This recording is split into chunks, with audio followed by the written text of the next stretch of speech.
Isn't there a Hebrew? For what? Edom? Yeah. Edom, I don't know. Adam. Edom? Maybe I'm thinking of something similar. Yeah, maybe there is. I don't know. Okay, page 199. We go to Genesis chapter 37. And I think this is the last, I feel like this is the last third of the book. I didn't count the portions, but certainly the portions, it's the last third, the 12 portions in Genesis. But we're shifting now from the stories of the patriarchs to the stories of the children, to the tribes. So from this point on, Jacob is no longer, or any patriarch, is no longer the main actor, or the main protagonist. Jacob is still around, but he's in the background. And now the people who take the fore are his children. And that's true from here until the end of the the end of the book of Genesis, with the passing of Jacob and the passing of Joseph. Okay. Now, the beginning of chapter 37 is a very encouraging verse. It's a very peaceful verse. In other words, you would expect, when you're reading this verse, you would expect everything to be going just fine. But it's deceiving. Because yes, it seems like there's peace and serenity. And yet from here, as we know, everything goes, all hell breaks loose. The brothers sell Joseph. And you have the calamity of, ultimately the calamity of the exile in Egypt. But you wouldn't know it from the opening phrase. And the rabbis talk about it. The rabbis point out that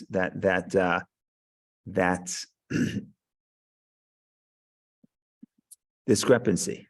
Okay, so let's look at chapter 37, verse 1. Jacob dwelt in the land of his father's sojournings in the land of Canaan. Okay, so Jacob, Vayeshev is to sit, but it's to settle. And seems like everything is going to be peaceful.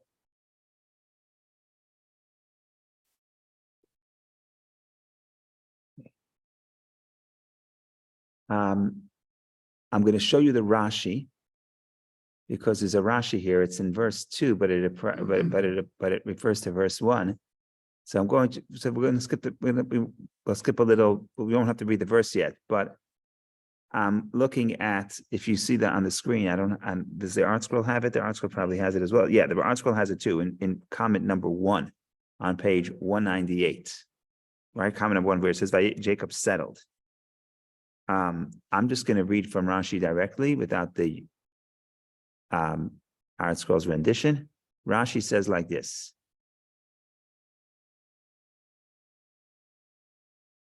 In Genesis Rabbah, it is further expounded upon as follows. In Genesis Rabbah, it is further expounded to as follows. Dwell, verse 1, when Jacob sought to dwell in tranquility, the troubles of Joseph sprang upon him. In other words, Bikesh Yaakov, this is not the best translation. Yaakov desired, Bikesh Yaakov le'shev v'shalva. Jacob desired to dwell in tranquility. Why? Because the last 22 years, he was on the go.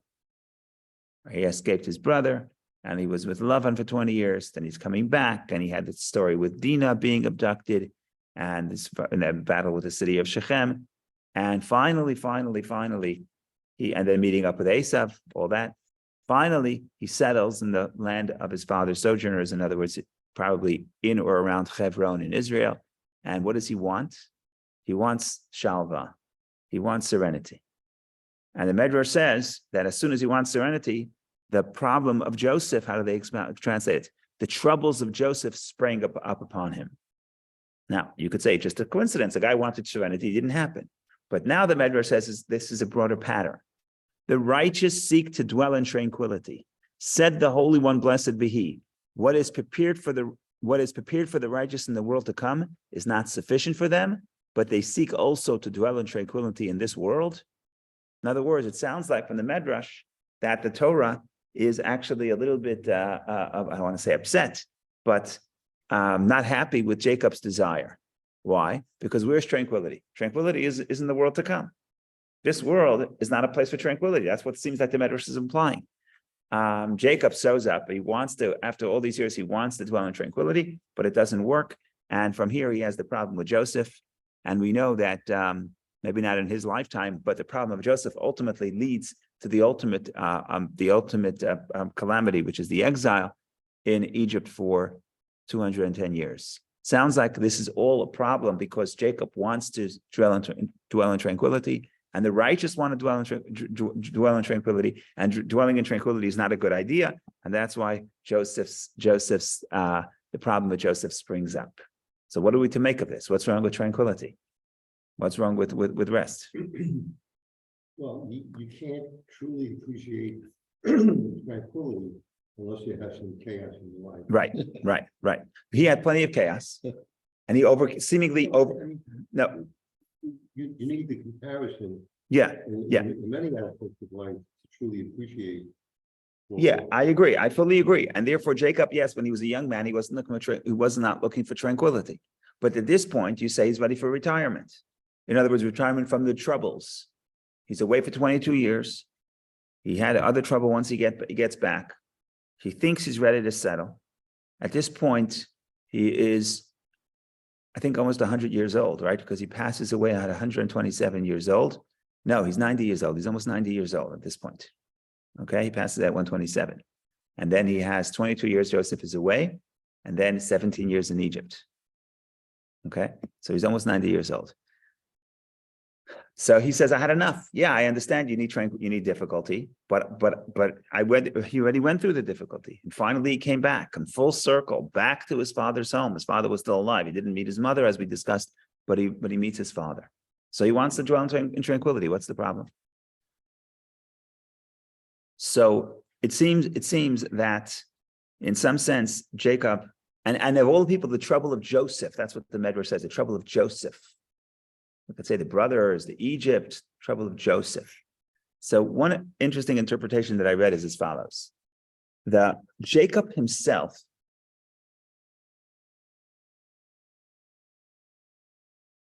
what did I say? It says it's not enough for the tzaddikim, for the righteous, what is prepared for them in the world to come. Now, what is world to come? World to come can mean after the passing in paradise, but world to come can also mean in this earth once the Mashiach comes. The world, Olam Haba, the next world, can mean two things. So the point is like this. There will be tranquility in this world. Mashiach comes, there'll be tranquility. Jacob himself feels and is correct that his life, he's complete. He achieved what he has to achieve.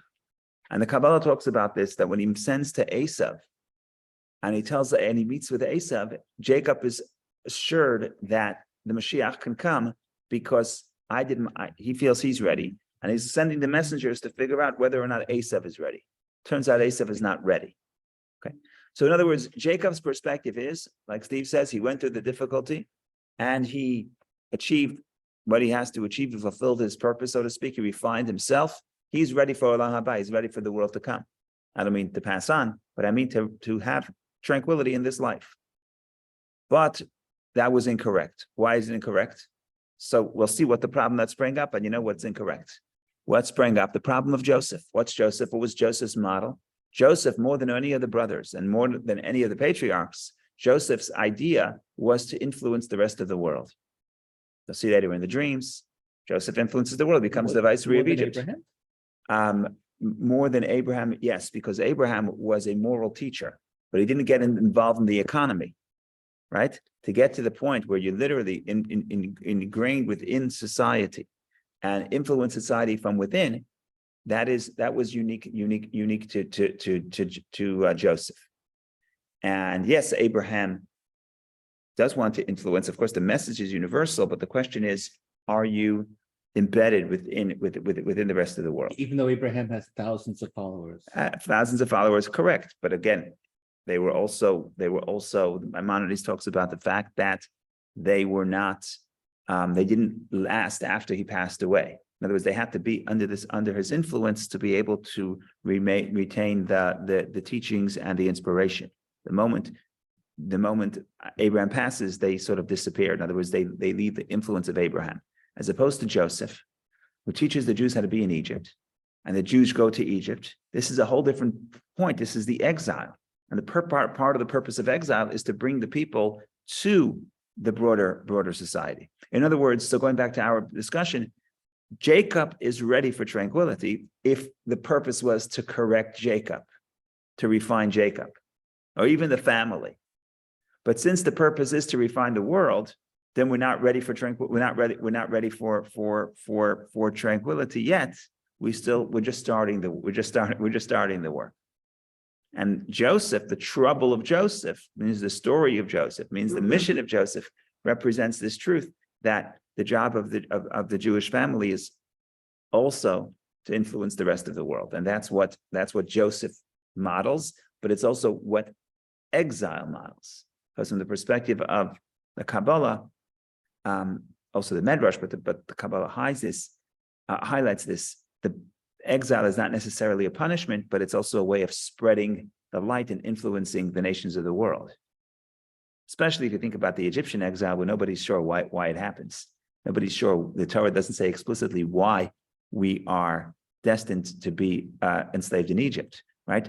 Other exiles, it says, if we serve idols, will be exiled, right? But here, God tells Abraham, you should know your descendants will be slaves for 400 years. Why? He doesn't say. So the Medrash says this in some ways.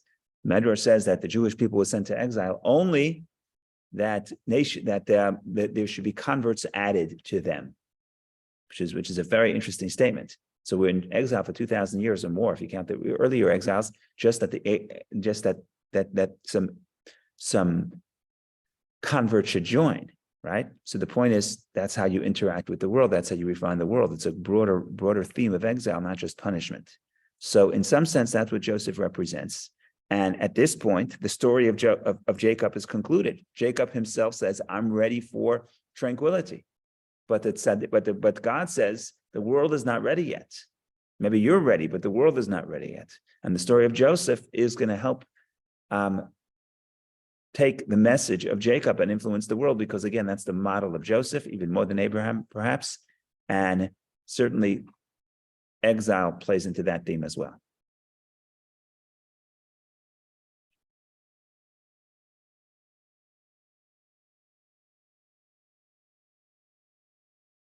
Okay, so that's the first word, Vayeshev. Now we have a lot more to say about the first word, and of course the second verse, there's a lot to say. I'm just going to open my notes because I don't want to forget anything. Yes, please. So in verse 1, it says that Bilhah was one of his wives. I didn't know Bilhah was a wife. I thought she was a maidservant. Right, interesting. Yeah.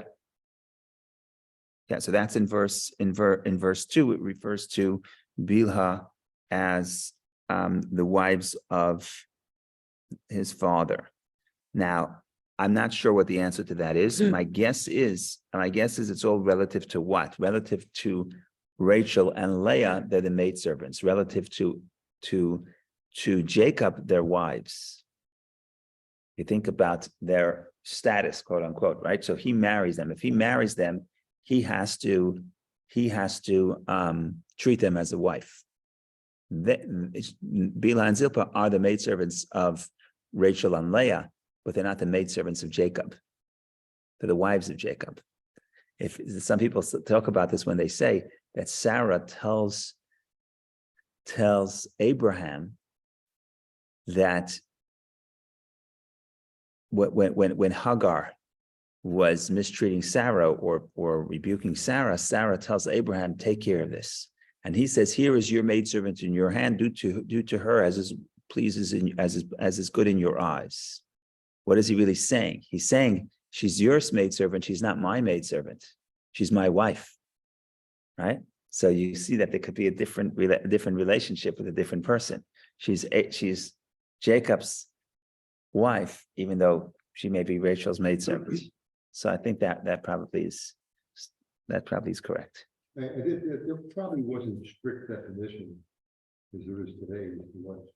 Right, but certainly Jacob treats them as a wife and the mother of his children. So I think she qualified. in right the way he in his relationship. Yes.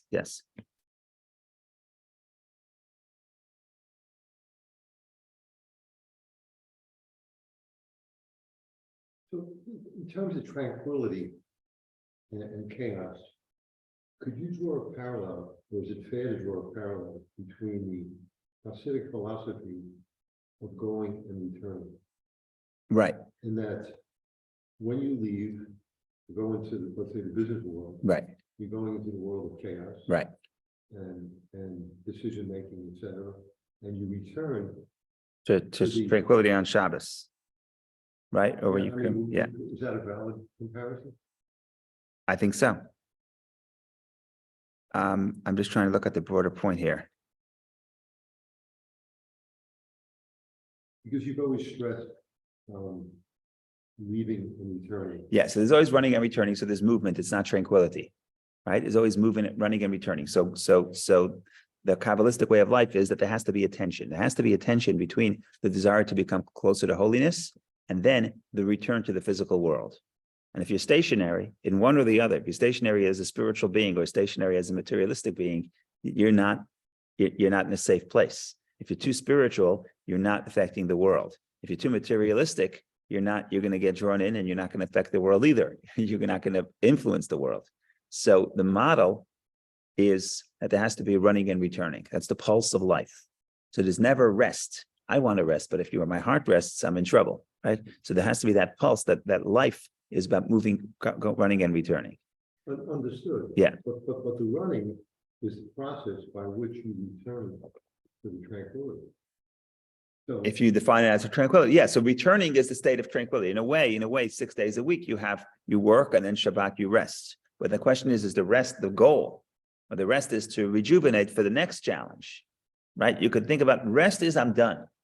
Rest is when it says Jacob wants to rest in tranquility. It means that he wants to put up his feet and say, "We accomplished everything I need to accomplish. There's no more need for challenge."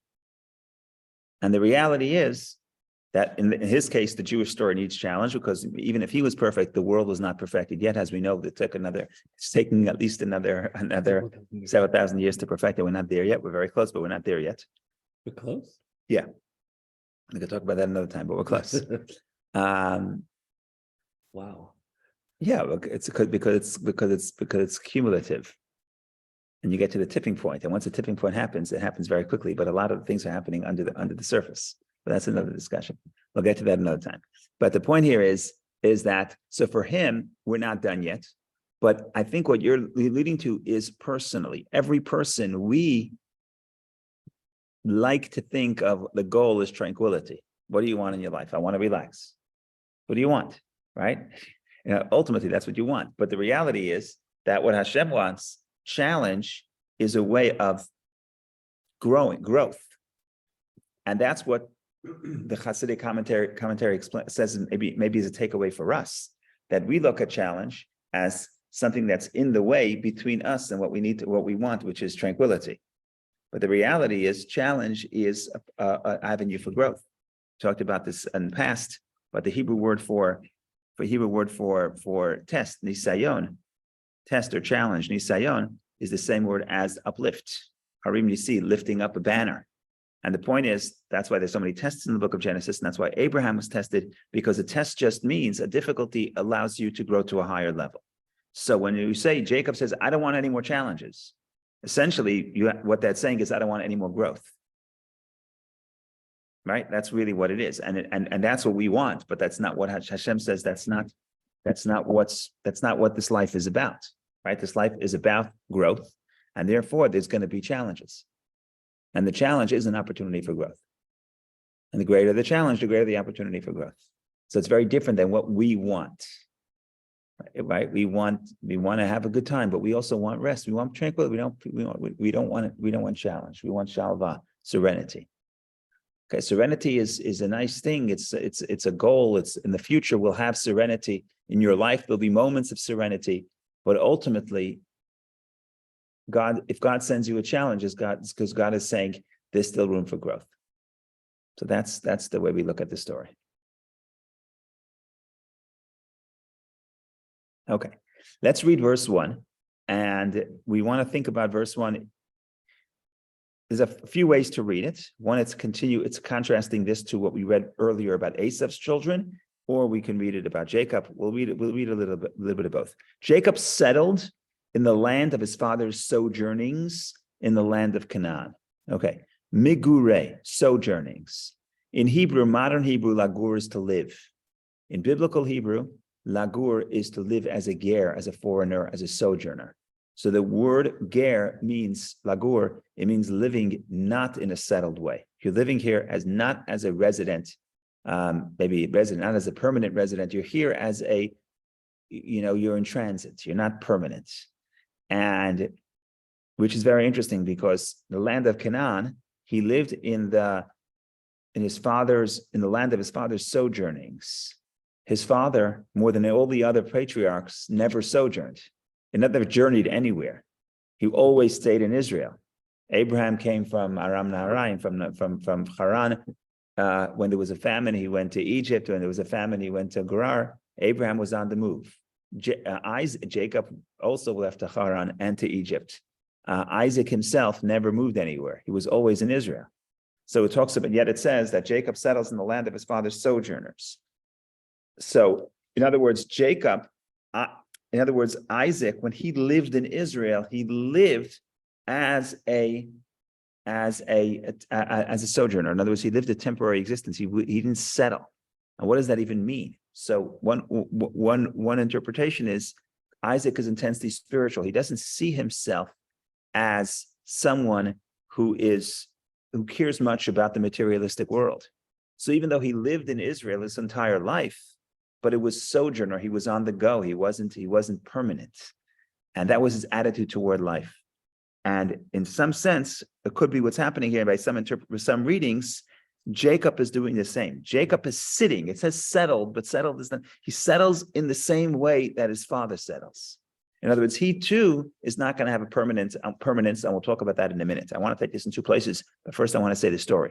And there's a story, and there's a Hasidic band that made a song about the story, and at some point Rabbi Darren loved to sing it. It's called, I forgot, I'm Just Like You, or whatever it's called. And the story goes like this. The story is that once upon a time, there's a very wealthy Jew who hears all about the Maggid of Mezrich, the Hasidic leader who's successor of the Baal Shem Tov, and he once goes to visit the Maggid. And he shows up at the Maggid's home, and the Maggid is destitute. There's no furniture, there's no money, there's no food, it's complete poverty. And this gentleman is a wealthy man, and he's in shock, and he says, how do you live like this? Like, what's going on? So the Maggid says, no, where are you staying?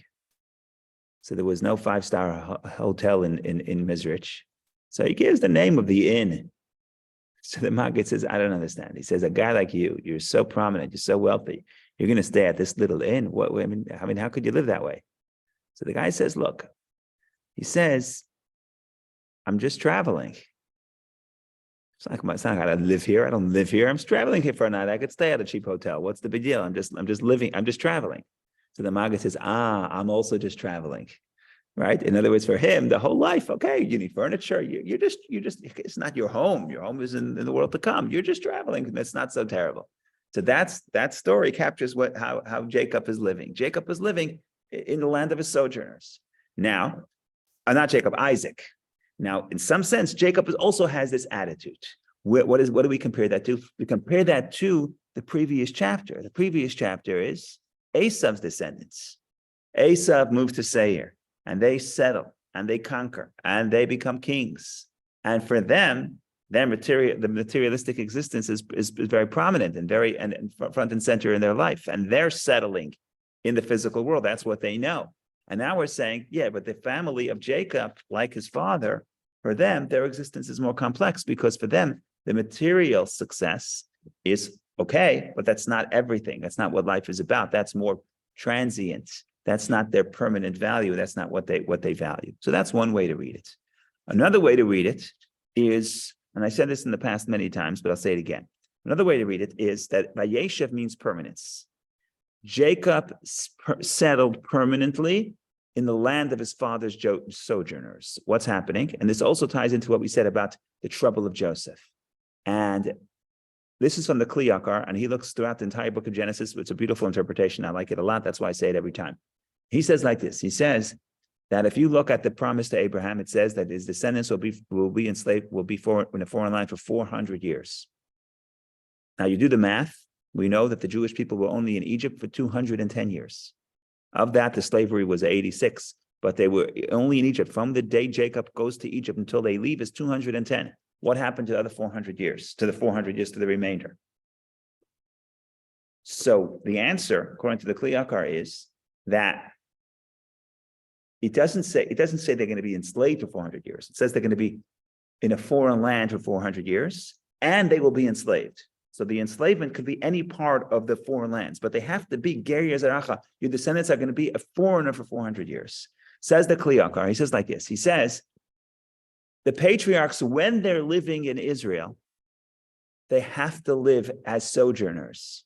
They can't settle in Israel. If they settle in Israel in peace, then the clock of the 400 years stop ticking because they're living in Israel in a permanent way. They're not ger, they're not foreigners. On the other hand, if they're outside of Israel and they're living in peace, it's no problem. Because by definition, they're foreigners because they're outside of Israel. Okay, now you look at Jacob's life. Jacob's life, when he's in Israel, he's suffering. Like now, he wants to settle. But God says, no, don't settle. Why can't he settle? Because if he settles, what happens? Then those years of his life cannot be counted for the 400 years of being a foreigner. And then the Exodus, the future Exodus, is delayed. So in some sense, when it says Jacob wants to settle, now his father sojourners, his father never felt a permanent existence in the land of Israel. And therefore, for his father, those years of living in Israel are counted in the 400 years of Isaac's life. But now Jacob's life, Jacob wants to settle in Israel. Oh, that stops the clock. So what happens? Now the calamity of Joseph comes up. So now, even when he's living in Israel for the next 22 years, he's in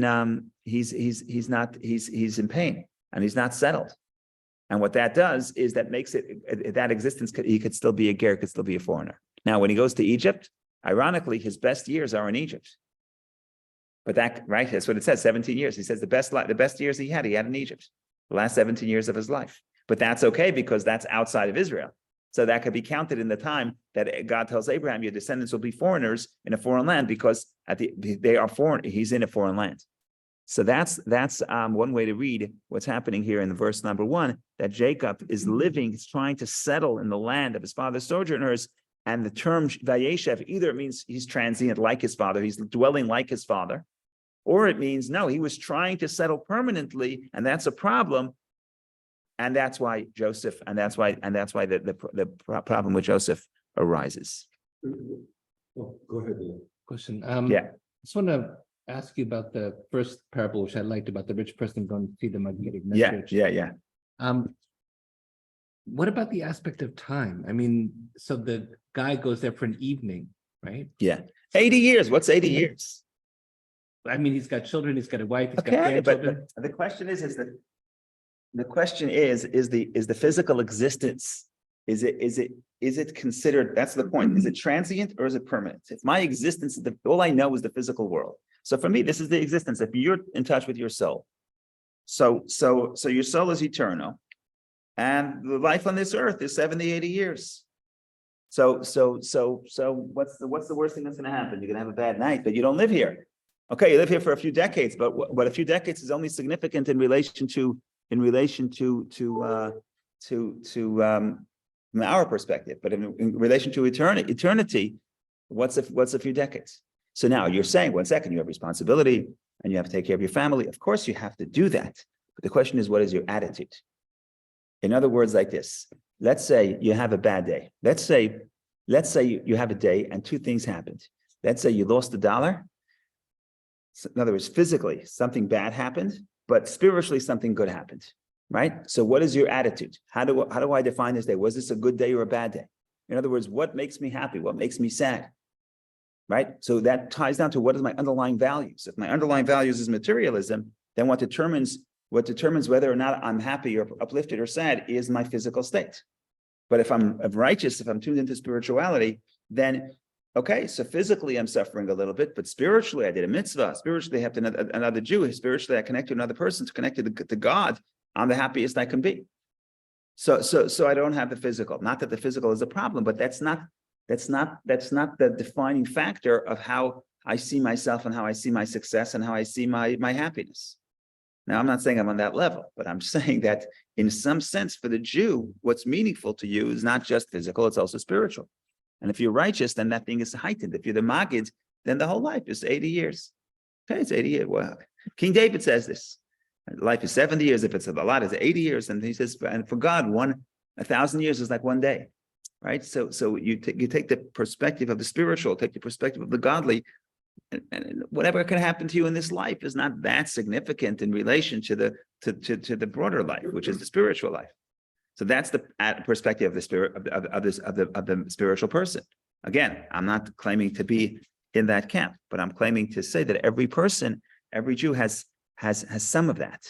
Every Jew has some of that, because to you, what do you value? Yes, you have physical needs, but also you have your spiritual life, and that brings you joy, and that is important to you. So in that sense, you're only sojourning in the physical world because your true existence is rooted in spirituality. The 400 years, Yeah, would it be fair to incorporate the 40 years travel? that's after. Oh, to eat in the desert? Correct.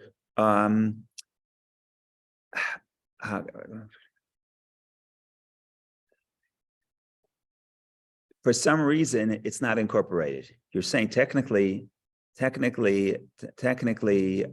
could have included that. For some reason, it's not included, either because they have to leave 400 years is till when God says he'll take them out, and also that they weren't supposed to stay 40 years in the desert. So when God takes them out, he's supposed to bring them into Israel immediately. So that's the end of the 400 years, is when the Exodus happens. But God had foreseen the 40. God had foreseen the 40 years, but I guess you can argue, they're going to say they're going to be they're going to be foreigners in a land that does not belong to them and be enslaved. I guess the slavery is the end of that period. And so in other words, the end of that period has to be slavery. So when the slavery ends, the 400 years end. That's what I would say if I'm God's lawyer. In other words, let's look at the text of the contract. That's what I would say.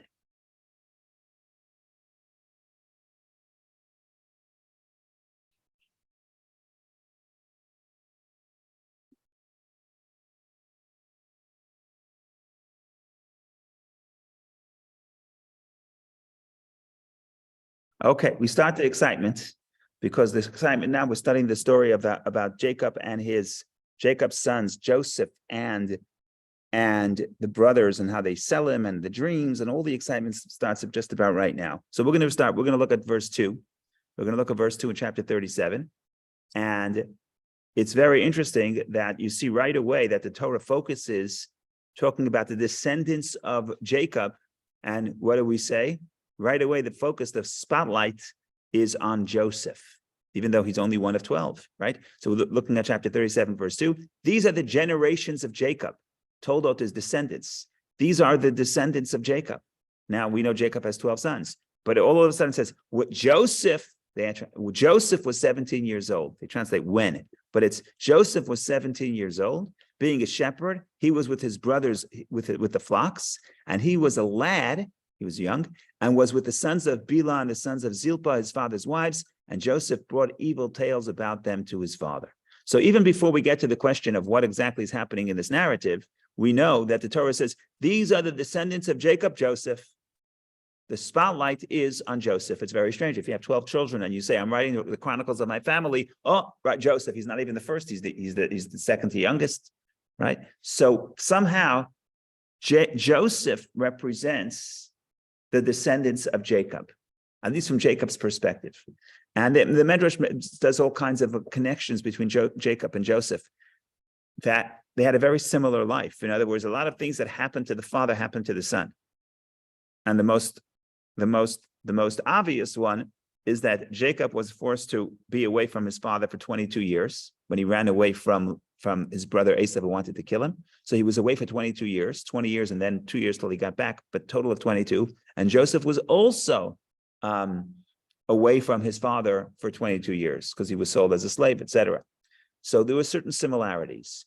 But going to the mystical perspective, and this is what we touched upon earlier, the mystical perspective is like this, that when you say that Joseph is the son of Jacob, we're talking about these are the descendants of Jacob, Joseph, what we're trying to say here is that the spiritual mission of Joseph is to bring Jacob's message to the heart of civilization, right? Because we have this paradox that comes up right here with the dreams and the tension between the brothers and Joseph. The paradox is that the patriarchs, they were very spiritual people, but their occupation was the occupation of all spiritual people, which was what? Being a shepherd. If you're a shepherd, it's a very conducive occupation for spiritual seekers because you're outside of civilization. You take your sheep to the field, you take your sheep outside of cities, and you're alone in nature. You pull out your harmonica, you could sing your songs, you can be in nature, there's no one there to bother you. So consistently, all the spiritual seekers in the entire Bible are all shepherds, right? Patriarchs, Moses, David, everybody, okay? Now, and also the brothers of the 12 other tribes, in other words, Joseph's brothers are also all shepherds. Now, who breaks the model? Joseph breaks the model. Joseph, first of all, is having dreams about economies, and later he becomes the king and the viceroy of Egypt, and he runs the Egyptian economy, which is the center of civilization of the earth.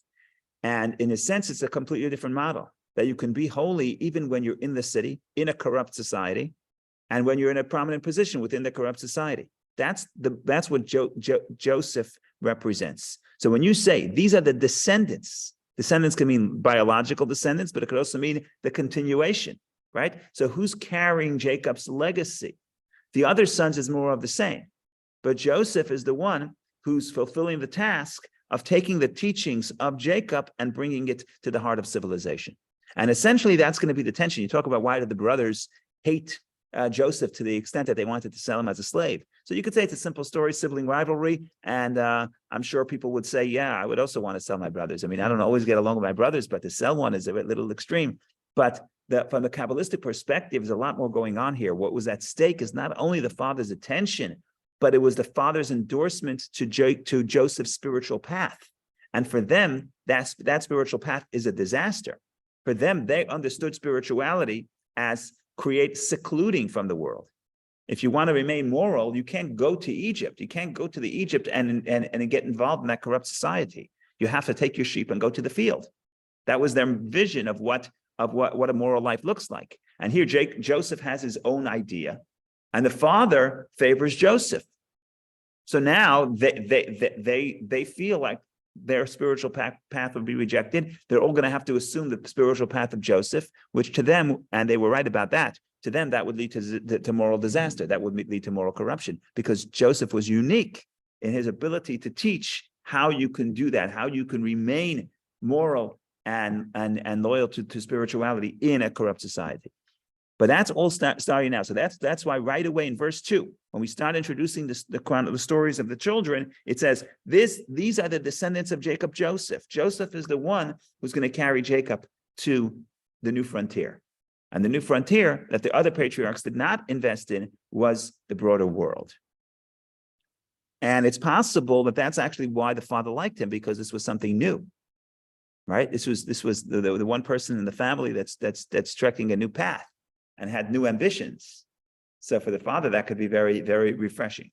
Okay, so that's the beginning of the verse, the first three words. Then we talk about the fact that he was together, he was a lad with the sons of Bilhah and the sons of Zilpah. So we know, we mentioned this, mentioned this earlier today, that Jacob has 4 wives. 2 are sisters, Rachel and Leah are sisters, and then you have Bilhah and Zilpah who are maidservants. And therefore their children, the children of the maidservants, were sort of not as prominent as the sons of the sisters of Rachel and Leah. And Rachel and Leah's children, the children of the oldest one, would basically put down and oppress the sons of the maidservants. And Joseph was always with the maidservants. In other words, he was with the maidservants' children. He would defend those brothers, the brothers who were being mistreated. That's what the verse is saying.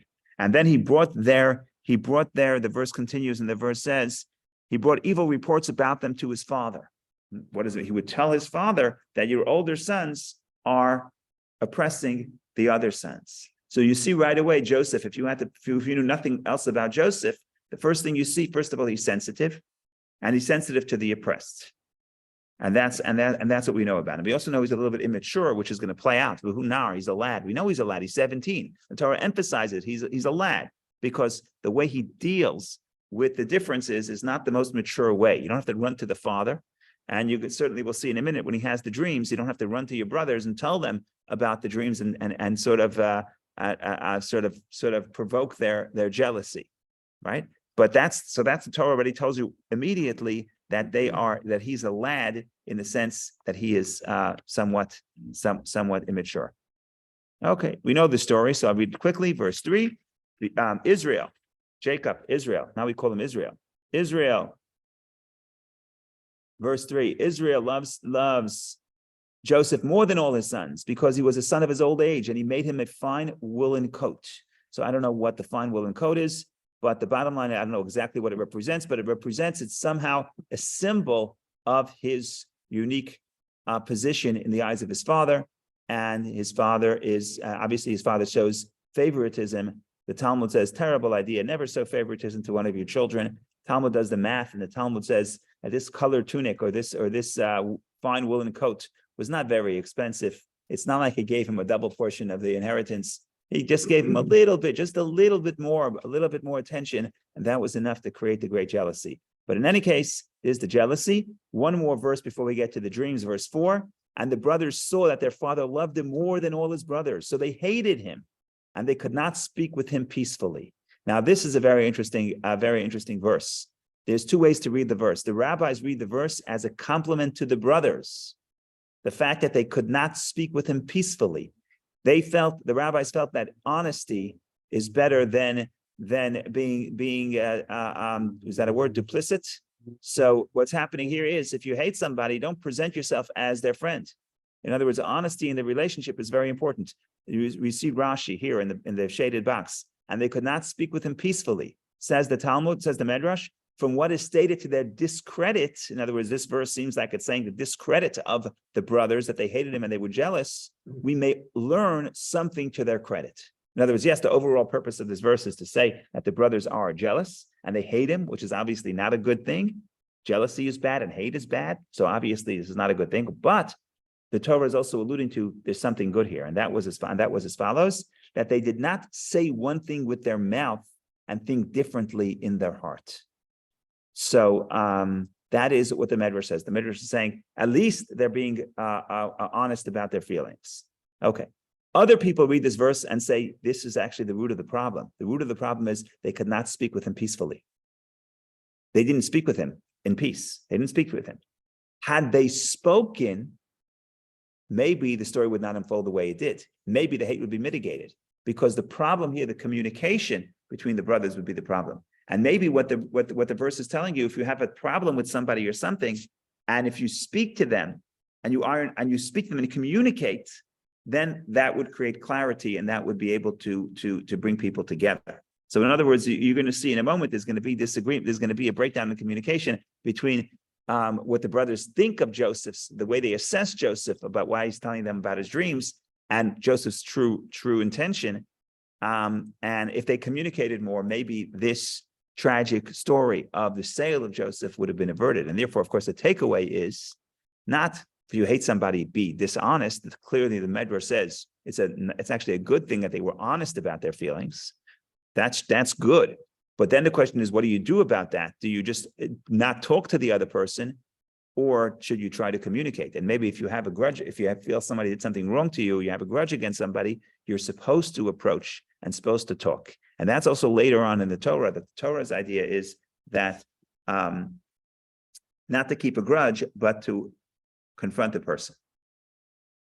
Very different than, I think, American society, where you just smile to the person and say, yeah, and really you don't feel that way. So it's a different culture. You know, the fact that the brothers felt that their father loved him more, Right. doesn't necessarily validate the fact that it's true. He didn't necessarily love them more, but he did do some. The Talmud says, don't make a difference. Don't treat your children differently. In other words, he gives them a coat, a coat which is a symbol of prominence. So it seems like the father feels that he should be the leader. and he's the youngest, almost the youngest. So the verse says he gave you a fine woolen tunic. It doesn't by default say that the other boys didn't have tunic. It doesn't say that, but that's the implication. The it- implication is he gave them, this is extra. Of course, he bought everybody clothing, right? He also fed them lunch, right? But when you say that he bought him a tunic, it means that he did more for him. He did more for him. And it's something small, but it's important. Like kids know if you, or at least they think they know, if you are showing favoritism. Like my mother had 10 children or has 10 children, and she says, oh, I treat them all, love them all the same. But we know that's not the truth. We know that there's one that she loves more, even though she denies it. It's not me, don't worry. But the point here is, I mentioned my favorite is you. I'm sorry? No, it's not. There's actually a verse, my mother's Rebecca, and the verse says, Rivka loves Jacob, and my brother Jacob was her favorite always, because it reminded her of her father. So yeah, we always knew who it was. Don't tell her I said this. So we're going to delete this from the recording. It's on the internet. Okay.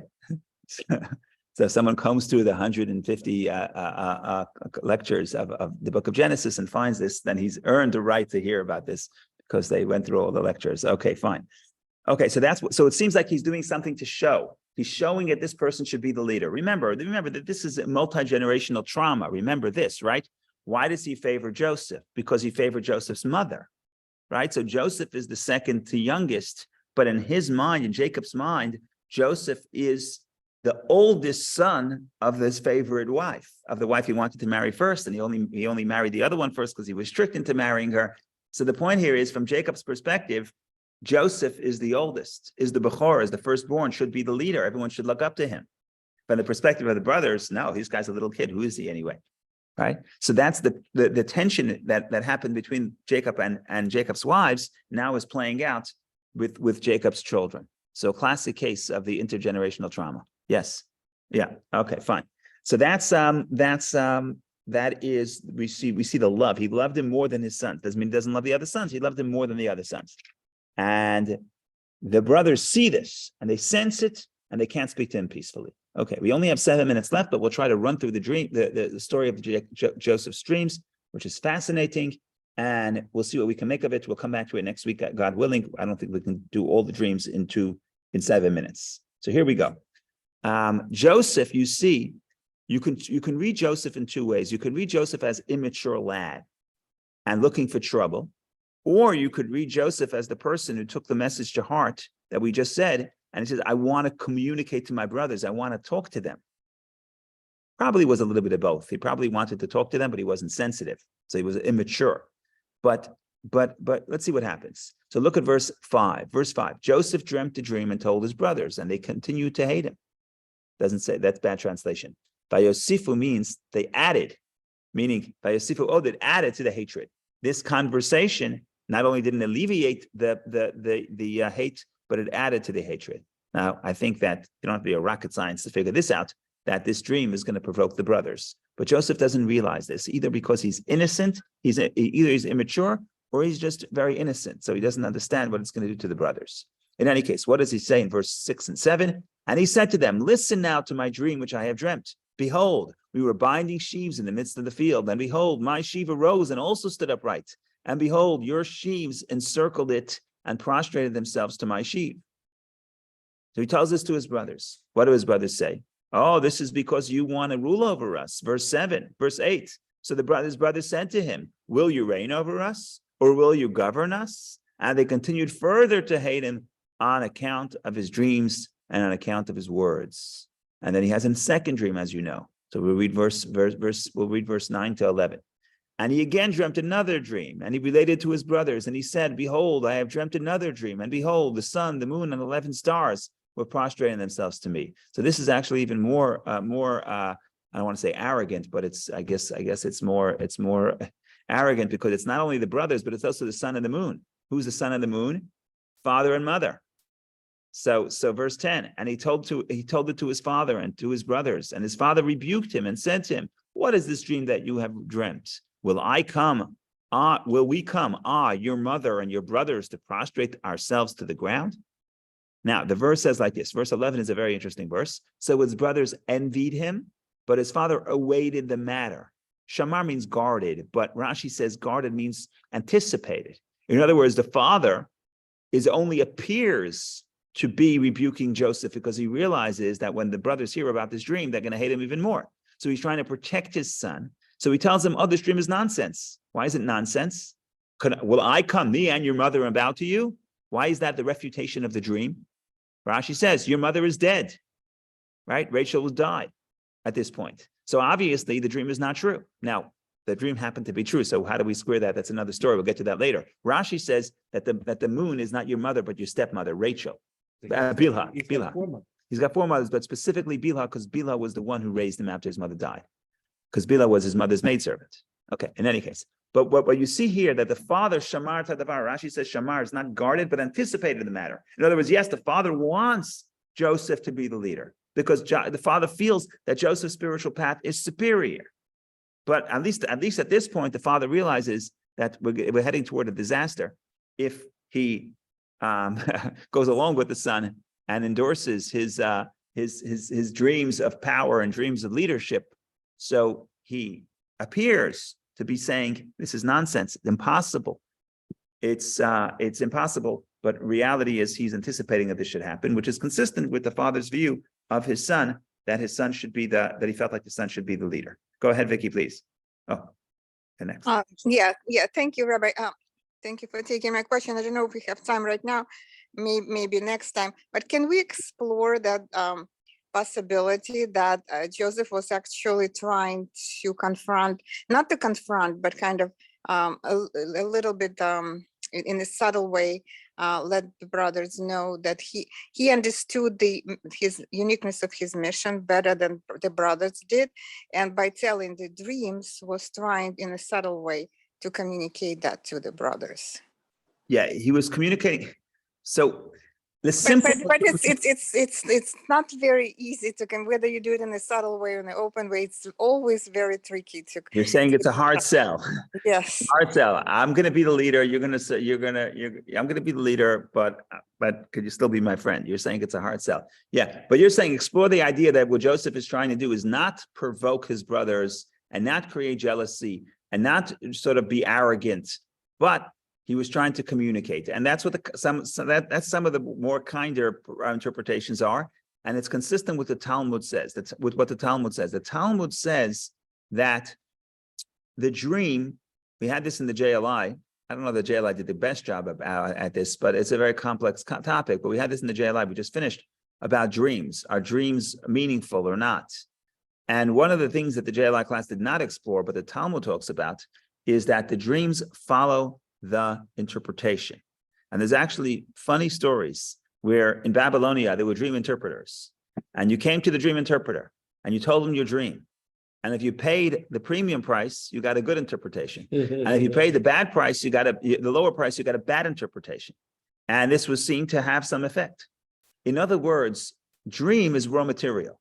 In some sense, what the dream means is what you think it means. In other words, how you translate it, and the translation becomes a self-fulfilling prophecy. So that's we have to explore that. I don't know if we'll finish it today, but we have a minute or two. So maybe, so ultimately, I'll just conclude with this point and we'll continue this next week. The brothers felt that they had the true interpretation, right? Joseph comes to them and Joseph says, this is my dream. After the first dream, what do they say? Hamaloch timloch aleinu. Will you rule over us? Right? So verse 8. Verse 7, behold, we are binding sheaves in the midst of the field, and behold, my sheaf arose and also stood upright, and behold, your sheaves encircled it and prostrated themselves to my sheaf. So what do the brothers say?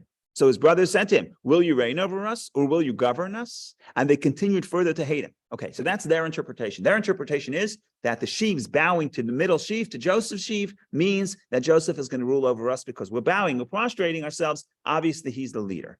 That's their interpretation. Now I ask you, maybe a trick question, but I ask you anyway, is that the right interpretation? Did the brothers get this interpretation right? So on the surface, it seems like, yes, the brothers were right. Joseph became the ruler and the brothers bowed to him. Certainly bowed to him, we know that. So in some sense, the brothers were right. But in a deeper sense, maybe they were wrong. Because in the dynamic of Joseph and his brothers, I ask you, who is serving who? Joseph was sent away from his family. Joseph was enslaved. Joseph took him time to rise, but even when he rose to power, what was his big idea? You know what he did? He got the most powerful position in civilization at the time. You know what he did? He supported his brothers. In other words, one way to read the story, you could look at the story as not the brothers bowing to Joseph, but Joseph working on behalf of his family. And even with the sheaves, you could talk about they're all binding bundles. What's the greatness of Joseph? That he can provide grain to the family. Yes, in that dynamic, they also bowed to him, fine. But the point here is when you talk, that's where the communication comes in. Once somebody's going to be a leader, well, what does a leader mean? Does a leader mean I'm going to dominate you? Or does a leader mean I'm going to work for you? Now, it just worked out by divine providence. So give me another 60 seconds. I'm going to say something from Rabbi Jonathan Sachs related to this week's Parsha and related to everything we're going to say, but I'll say it. Some of you know this already because I say it all the time. But he says like this. He says, this week's Parsha, Bahalotcha talks about, begins with the lighting of the menorah. So Rabbi Sachs says like this. Moshe is the leader. They have the model of leadership like a menorah, like a pyramid. Menorah is the opposite of a pyramid. In Egypt is a pyramid, which means that the higher you go up in the hierarchy, the more power you have, and the people on the bottom are supposed to serve you. Okay, and who's at the top? The top is the leader. Top is the pharaoh. What's a menorah? A menorah also has a leader, but it's upside down. So the menorah, right, it goes outward. The stem is the leader, but the stem's job is to serve the branches, which is the masses, which is the people. So who's on top? What about the shamash? In the temple, there's no shamash. Temple, it's only 7, and the middle one is just as high as the other ones. But the point is, the question is, who's on top? In the pyramid, the top is the one that's the leader is on top. In the menorah, the top is the 7 branches, represent 7 different types of Jews. The menorah is the different branches of people. And who's the bottom? Who's the leader? Leader's at the bottom. The leader's holding everybody up. So Joseph is the leader, but what is the leadership? It's not the model of the pharaoh, which would say, I'm the leader, I dominate you, you serve me. But I'm the leader means I work for you, I work on your behalf. And that's the total different meaning of leadership. Now, that's where the communication, Vicky wanted to know the communication. That's where the communication breaks down. Yes, you're going to be the leader, but the leader does not mean you're going to reign over us. That's how the brothers put it. Are you going to dominate us? Mashol is ruling. Ruling is even worse than reigning, because ruling, mashol, means to dominate against the person's will. The word maloch, and there's melech and moshel. Melech is a king, but a king could be a sovereign that people accept upon themselves. Moshel is to rule against people's will. So their idea, the dreams mean that you're going to dominate us. And in that sense, they were wrong. That's not what the dreams mean. That's not what happened. It's not what happened. The contrary, what happened is he was away from the family for 22 years. He had a very difficult life. He rose to power, but that power expressed itself in serving his family and saving his family, not domination. Okay, so who was right? They weren't fully right. So that means that Joseph and Jacob probably understood that, but brothers did not. And instead of direct communication, he kind of used the allegorical, which did not work. Yes, I would say that Jacob probably understood it more than Joseph. Joseph, I'm not sure, because I'm not sure Joseph was so mature. The verse itself says, "V'hunar," he's a lad, he's immature. So I don't know that he fully understood it, but I know enough that when he had the dream, he didn't say, I'm going to dominate you. He said, here is the dream. Tell me the dream. That's what some people say when he ran to his brothers, because he wants his brothers to tell him the meaning. And they could have said, oh, you want to dominate us? You're a terrible person. You have these dreams because you have dreams to dominate us. They could have told him, oh, by the way, you're going to be the leader. You know, it's no fun to be the leader, right? You're going to have to go 22 years and you're going to have to go. And ultimately, you with all your power, you're going to save your family. It's a different model of leadership. Up to them to determine and explain to him, what does it mean, right? But they didn't have that view. Their view of leadership was dominance. And in that sense, their interpretation, their verse 8, their interpretation of the dreams in verse 8 was incorrect, or at least not incomplete. They were right that he'll be the king and they'll bow, yes, but no dominance. And in that verse, they say, how do they translate here in the English? Doesn't matter how they translate. Mashol is to rule against the will. But verse 8, will you govern us? Nah, not strong enough. Mashol is to rule against the person's will. So you're going to dominate us? No, that's not what the dream said. But.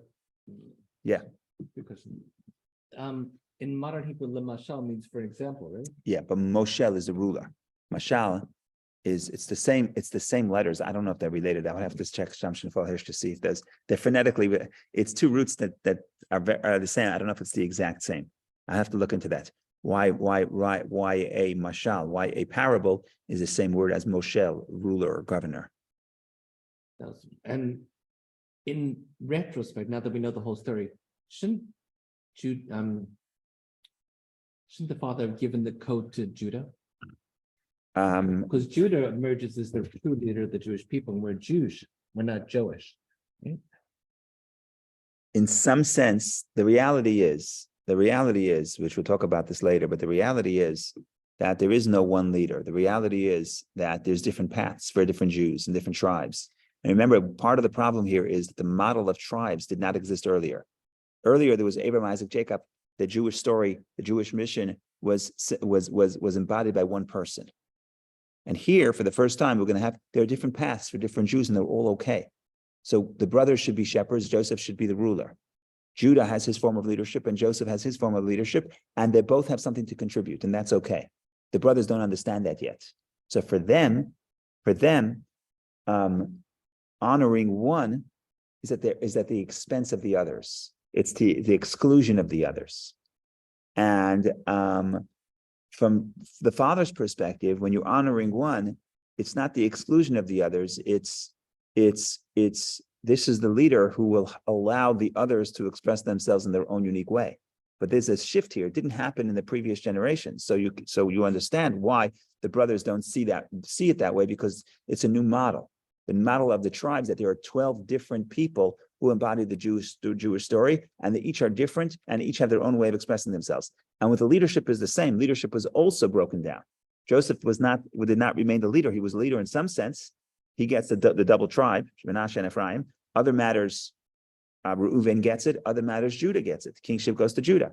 But that's the point here. The point here is that everybody has something to contribute in general, and even to the leadership, there's multiple models of leadership. At this point, the leader was going to be Joseph, because what was necessary here was to help this tribe, who excelled in being spiritual in their own, while being separate from the world, has to start influencing and penetrating Egypt. That's the goal of the story at this point. So, in what is necessary now, Joseph is the one whose unique spiritual makeup has to lead the way.